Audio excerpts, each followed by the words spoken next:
This video lecture covers the final exam. Rather than testing on content, this final exam will be testing on skills. The final exam will cover several different things.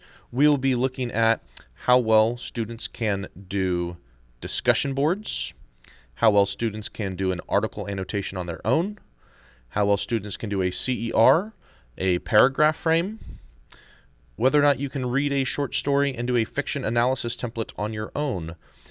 The short story will have a quiz and a map to do with an ending discussion board. So let's go ahead and get into it. The first part of the final exam will be a question: which do you enjoy more, giving presents or receiving presents?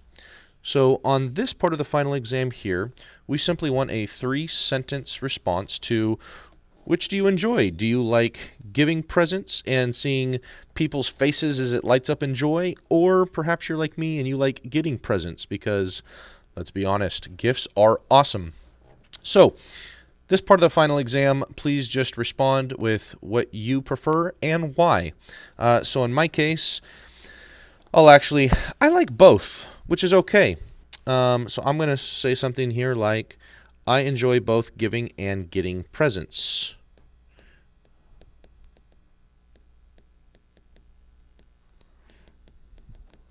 Giving and getting.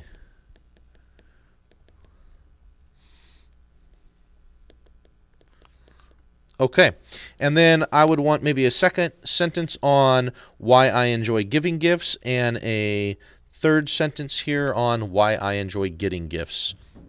That's all we're going to be working on with this particular one. I'm going to change my ink size here. There we go. Okay, so article annotation. Now again, this should be familiar to us after as many of these as we've done, but just a reminder, in these dotted red boxes, we're going to put our text features. So text features found here on the side will go into these dotted boxes. Again, just like normal, we have a title, we have a nonfiction article,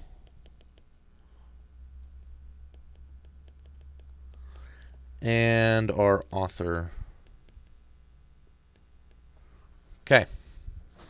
Please don't forget on the bottom to do your date of publication and your title of publication. We want to make sure all of those are filled on every page. In addition, if there's any images, infographics, please fill those in.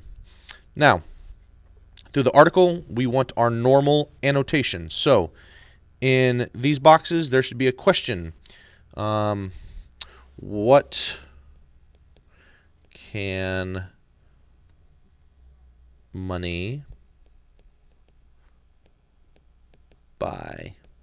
And the answer to this question: money may not buy you love, but it might buy you happiness. So what can money buy?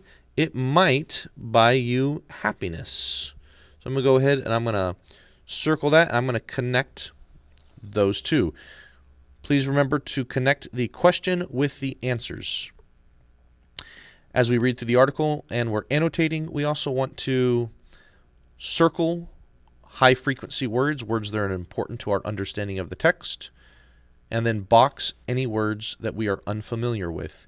So I can assume that because this article seems to be about happiness, giving, and receiving, those are going to be some of my key words. It also looks like money. Again, I'm going to circle the happiness. Spending is connected to money. Better to give, to receive. Money, giving, buying. Okay. So please ensure that this is done for the entirety of the final paper. Again, if you come across words that you do not know, go ahead and simply put a box around words that are unknown.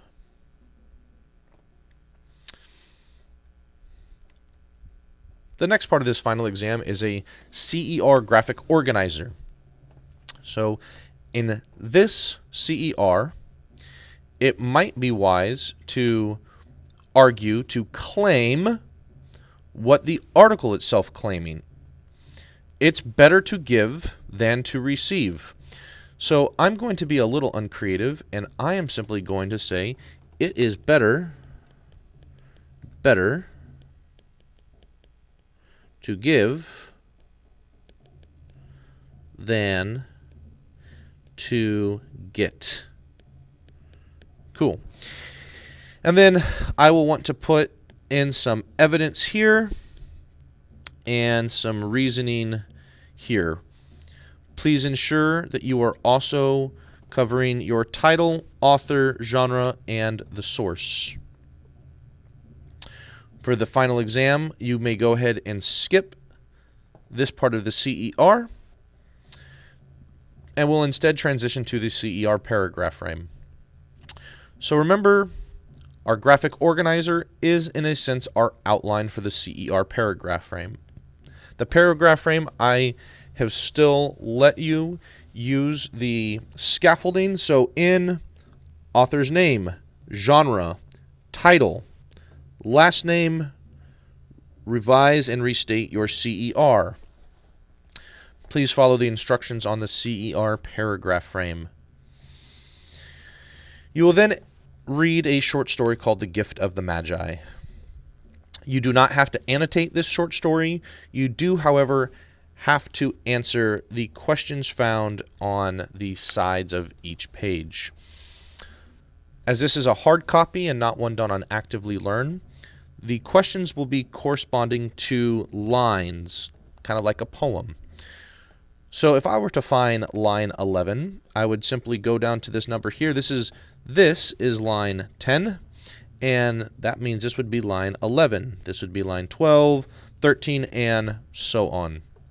So any of the questions, beggar in line 14, this would be line 14, word beggar. So please use the numerical hints on the sides here to direct you if you're looking for a specific line. Please read and answer the questions on this whole article. This is a fiction story, and after you have read, there will be a fiction analysis template. Please fill this out to the best of your ability. Remember, as with all of our stories, if you're looking for an antagonist and there is no antagonist in the story, we simply cross out that section. If you're looking for settings and there is only one setting, just put in the answer to your one setting or your two settings. Remember, we don't have to fill out every single one of these as long as we're filling them out sufficiently as the story dictated. Lastly, there will be a quiz. This is a 10-question quiz followed by an irony map. The irony map will review elements of the short story. And then you will end this short story with what is the greatest gift that you can give? What is the greatest gift that you can give? Please answer this also in 3 complete sentences. If you have any questions, feel free to reach out.